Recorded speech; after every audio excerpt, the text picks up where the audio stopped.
जल जंगल जमीन को हटा के आदिवासी समाज के भाषा और संस्कृति की कल्पना नहीं कर सकते हैं। डेमोग्राफी चेंज का दर्द आदिवासियों को अभी से नहीं है, बहुत पहले से, छोटे छोटे स्तर में ही, लेकिन नियुक्तियां तो जारी हैं, अभी तक भी वो दे रहे हैं। आदिवासी बहुल झारखंड कहे जाने वाले झारखंड में यदि आदिवासियत और आदिवासी समाज की चर्चा ना हो तो ये लाजमी ना होगा। और हाल के इस चुनावी समर में जिस तरीके से झारखंड में आदिवासी जनसंख्या की बात हो रही है, एक खास इलाके में डेमोग्राफी चेंज की बात हो रही है, तो ये आदिवासी समाज के लिए भी चिंता का विषय है। और यहाँ पर आदिवासी समाज को अनदेखा कर कोई भी सत्ता की राह नहीं पकड़ सकता है। हमारे साथ आज खास तौर पे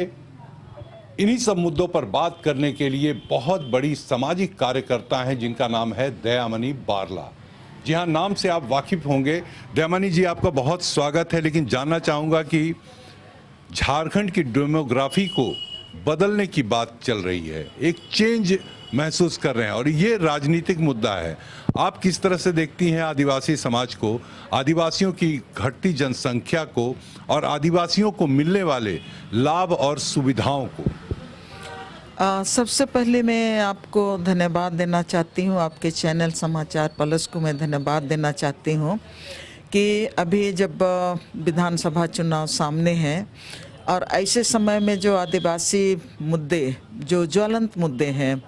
इस राज्य के लिए या तो पूरे देश के लिए कहेंगे, उस पर बात करने के लिए आप हमसे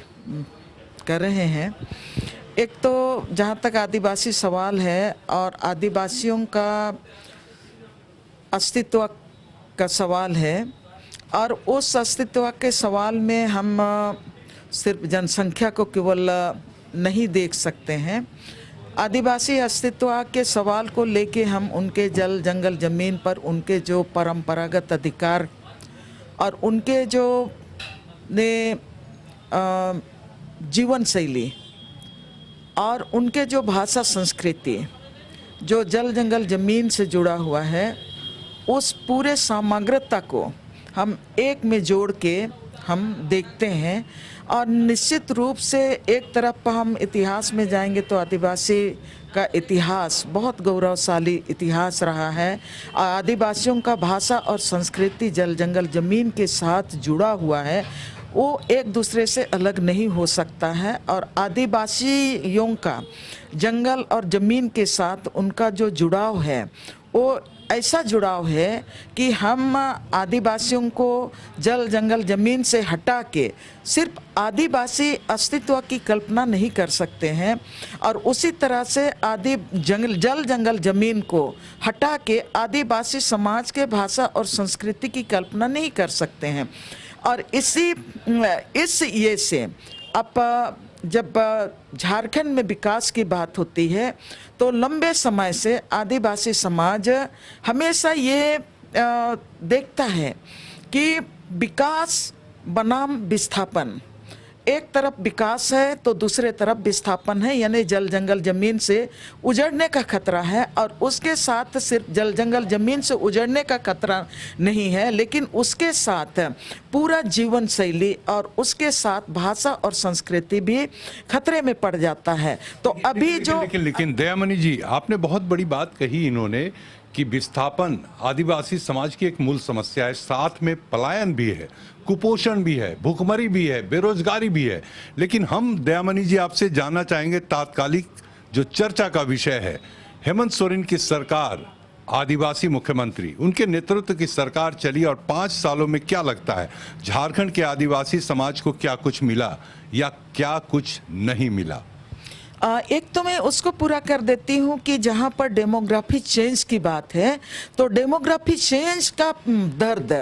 आदिवासियों को अभी से नहीं है, बहुत पहले से, राज बनने के पहले से। और लगातार हम लोग बोल रहे हैं कि अगर आदिवासियों को बचाना है तो जल जंगल ज़मीन को बचाना है, उनके विस्थापन को, पलायन को रोकना है, और तब आदिवासी जनसंख्या को भी हम बरकरार रख सकते हैं। ये मैंने पहले से ये संघर्ष चल रहा है और इसी के लिए आदिवासी लगातार जल जंगल जमीन की रक्षा के लिए वो जान देने को तैयार हैं, जेल भी जा रहे हैं। हेमंत सोरेन की सरकार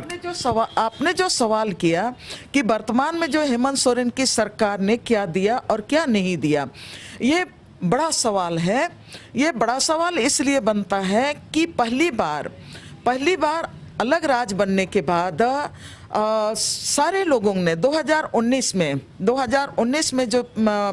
सरकार बनी, ये गठबंधन की सरकार बनी और गठबंधन की सरकार बनी तो इसमें सारे लोगों ने ये महसूस किया कि नहीं, हेमंत सोरेन के नेतृत्व में ये पहली बार आदिवासी लोग महसूस करने लगे कि हमारी सरकार बनी है। और उसमें कई काम तो हुआ है, नहीं हुआ है ऐसा नहीं कहेंगे, जिसमें कि सरना कोड की बात है तो सरना कोड को भी इन्होंने यहाँ से रिकमेंड करके ऊपर भेजा और उसके साथ ही इन्होंने जिस तरह से जो पेंडिंग में था, जिस तरह जेपीएससी वगैरह ये तमाम चीज़ें जो फंसी हुई थी उनको भी लाने का कोशिश किया, लेकिन जिस तरह से पहले से चलते आ रहा है ये सिस्टम में कि हाँ हमको मिल रहा है, आपको नहीं मिल रहा है, आपको नहीं मिल रहा है, तो ये जो धक्कम धुक्की इसमें सभी चीज़ें वो केस में पीआईएल में सारा चीज़ फंसते जा रहा है। दूसरा ये कि यहाँ पर जो हम लोग देखेंगे कि यहाँ हम पूरे 5 साल की बात करेंगे तो 2 साल आपका इसमें चला गया, क्या बोलते हैं, कोरोना में चला गया। और कोरोना काल में मतलब एक सराहनीय जो काम किए हैं उसको कहना चाहिए। तो उन्होंने ये काम किया कि जब पूरे हमारे इस राज्य के जो भाई बहन जो बाहर गए हुए थे और वो आ नहीं पा रहे थे, उनको वापस लाने में इन्होंने एक बड़ा पहल किया निश्चित रूप से। लेकिन रोक कहाँ पाए? लाए तो प्रवासी मजदूरों को लाई ये हेमंत सरकार, लेकिन उन्हें यहाँ रोजगार देकर रोक नहीं पाई। इसको किस तरीके से आप देखती हैं? मैं वहाँ पर जा रही हूँ, लेकिन एक एक करके हम कहेंगे ना कि उनको लेके आई। और जहाँ तक रोजगार देने का सवाल है तो जो यहाँ पर हम ये भी नहीं कह सकते हैं, अभी कई नियुक्तियाँ हुई हैं उसमें छोटे छोटे स्तर में ही, लेकिन नियुक्तियां तो जारी हैं, अभी तक भी वो दे रहे हैं। और इन्होंने एक बड़ा काम किया जिसमें हम लोग भी रहे। हम लोग ये रहे कि एक उस काम को भी नहीं भूलेंगे कि 2018-19 में जो यहाँ पर पत्थलगड़ी आंदोलन के नाम पर जो यहाँ के जो पत्थलगड़ी आंदोलन के तहत